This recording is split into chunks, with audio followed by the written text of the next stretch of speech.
I'm currently standing in Yame, or actually it could be Hirokawa. I'm not totally sure about that. I think it's actually Hirokawa, in a tea field. The Yame area is, I would call it like the tea capital of Kyushu, at least. Not necessarily Japan, although apparently a huge percentage of the highest quality green tea in Japan does come from Yame, or so I've been told.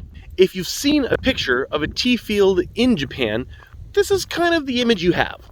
And of course, it's not just Yame and Hirokawa. We have tea fields in Chikugo as well. But not every tea field is the picture-perfect, beautiful Japanese tea plantation that you're used to seeing. I happened to stumble across this tea field a couple months ago, and it is definitely looking out of hand. Well, this one, maybe that's just not trimmed up yet. But this one right beside it is definitely, well, unattended is the best I can say. Whoever was farming this tea has not been doing so for quite some time.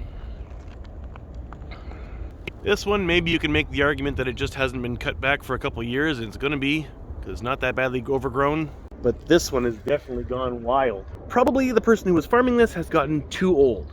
Either retired or died, and there's no one to take it over, which is a big problem in Japan. Not tea in general, but I mean farming. The average age of farmers in many countries is just getting higher and higher and higher. There are fewer and fewer young people who want to farm, and this is not a good thing, especially in Japan, a country where, what is it, only about 50% or maybe even slightly less than 50% of the food is grown in country. Now, tea, not so concerned about. There's lots of tea in Japan. Tea and rice are about the only things that I'm pretty sure Japan makes more than enough of. This is a rice field, but it's totally out of season, so that's all I can show you. Japan just doesn't have the numbers when it comes to farmers. Less and less young people are becoming farmers, and more farmers are retiring or dying off.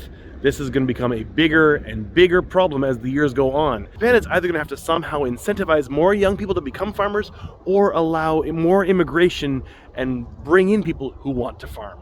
Otherwise, the food situation is just going to get more and more chancy. Of course, the Japanese population is going down, so maybe it's going to be slightly less of a problem, but I don't think the population is dropping quite that fast.